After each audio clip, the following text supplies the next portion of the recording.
We sustained 15 men who are ordained as prophets, seers, and revelators.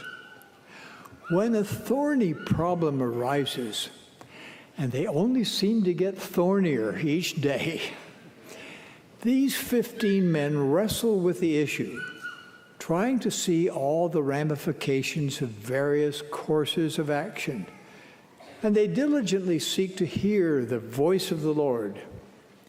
After fasting, praying, studying, pondering, and counseling with my brethren about weighty matters, it is not unusual for me to be awakened during the night with further impressions about issues with which we are concerned.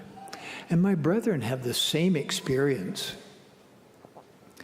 The first presidency and quorum of the 12 apostles counsel together and share all the Lord has directed us to understand and to feel individually and collectively.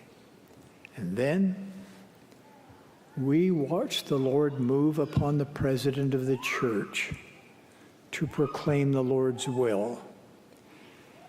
This prophetic process was followed in 2012 with the change in minimum age for missionaries, and again with the recent additions to the church's handbook, consequent to the legalization of same-sex marriage in some countries.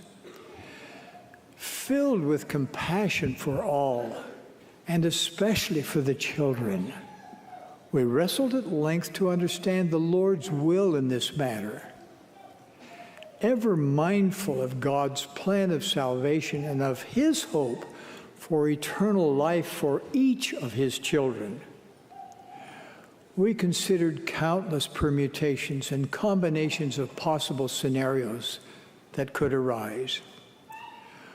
We met repeatedly in the temple in fasting and prayer and sought further direction and inspiration.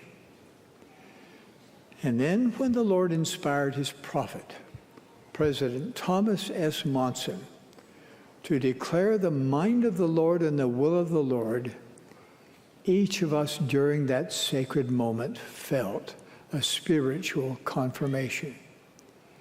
It was our privilege as apostles to sustain what had been revealed to President Monson. Revelation from the Lord to His servants is a sacred process. And so is your privilege of receiving personal revelation.